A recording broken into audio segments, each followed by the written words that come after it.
Today we are talking about arithmetic sequences, and we're going to be writing equations for it. So a sequence is just a list of numbers that has a pattern, and arithmetic sequence is a sequence where you are adding or subtracting the same number of times. So adding or subtracting the same number. We are going to be using a new variable today, d.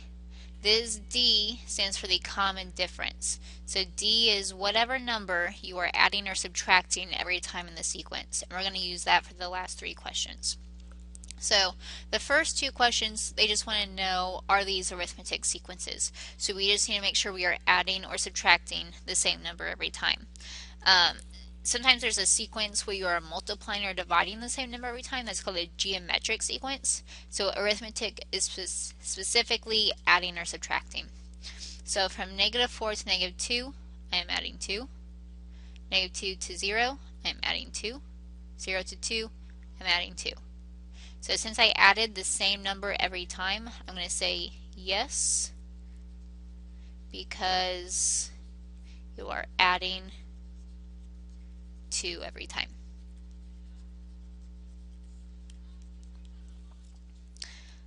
So that one was pretty easy. The next one's going to be a little bit harder just because it's fractions, but it's still the same concept. We still want to know, are we adding or subtracting the same number every time?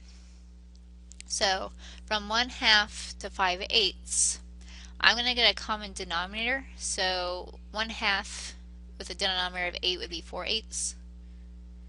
So 4/8 plus 1/8 will give me 5/8. So I want to see, am I adding 1/8 to every term to get my next term? So if I take 5/8 plus 1/8, I get 6/8, and 6/8 reduces down to 3/4, which is the next number in my sequence. So that was fine. That worked. So now I'm going to add 1/4 and 3/8 to see if I get 13/16. So I need a common denominator. I'm going to get a denominator of 16 just because I know my next term has a denominator of 16. So 3/4 to get a denominator of 16, you have to multiply that by 4. So that's 12/16. And then 1/8, I have to multiply that by 2 to get 2/16. 12/16 plus 2/16 is 14/16. So I can see I wanted 13/16, I got 14/16. So I wasn't adding the same number every time. So this is no, not adding same number every time.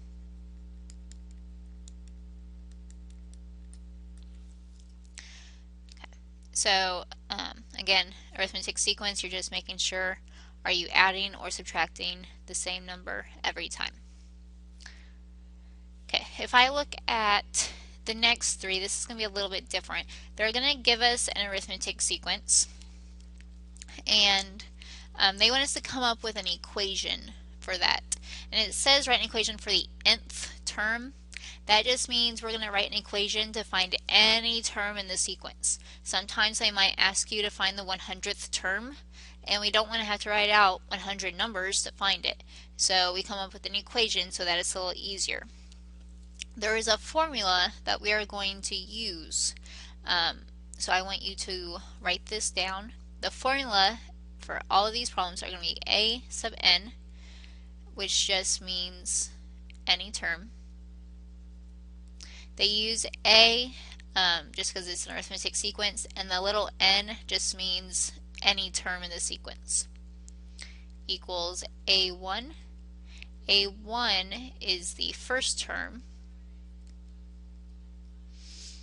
So they put a again because of it being an arithmetic sequence, this 1 just means it's the first term. So if they said a2, that would be the second term. a3 is the third term. Here the formula is going to use a1. Then plus d. d is the number you are adding or subtracting in the sequence. And then times n minus 1. N is just whatever term or whichever number you're looking for. It's going to stay in our equation. So this is the formula. You will not need to memorize this. You will need to memorize what each letter stands for, but on a test or anything, I will give you this formula. So to find the formula, we have AN equals A1. So first term was negative 12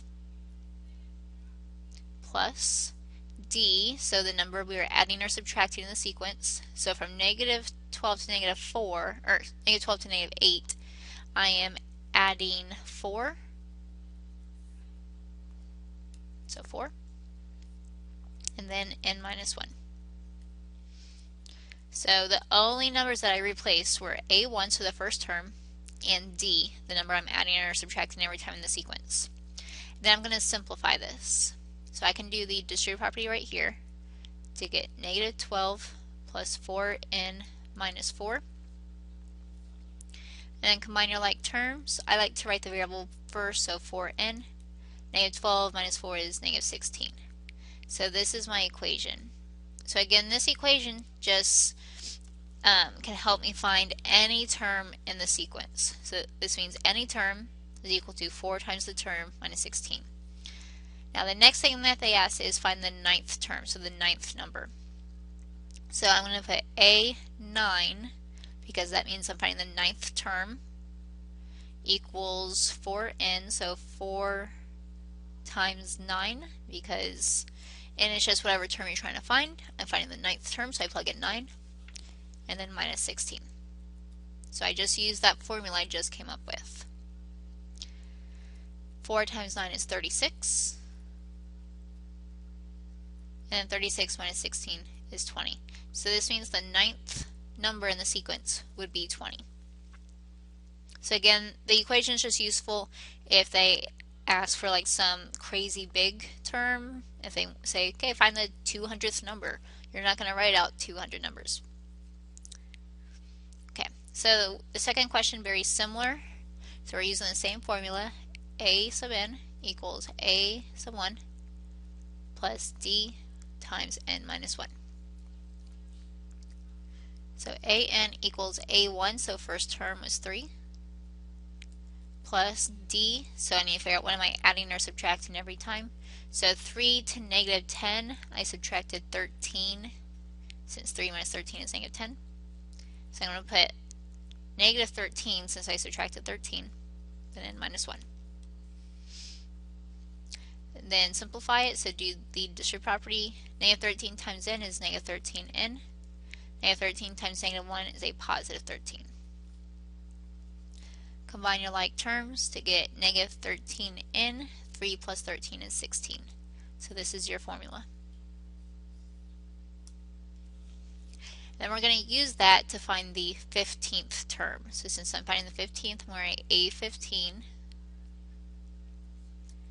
negative 13 times 15 plus 16. So just wherever I saw an n, I put a 15.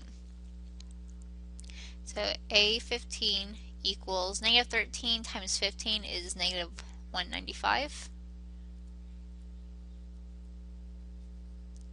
Then negative 195 plus 16 is going to give me negative 179. So the 15th term would have been negative 179. Okay, your last question. So this chick is mailing invitations to her party, and she has this arithmetic sequence for some reason. So here's the sequence, and it represents the cost of postage. We only want to write the function, so only write the equation. They're not asking us to find any term, just the equation. So start off with my formula.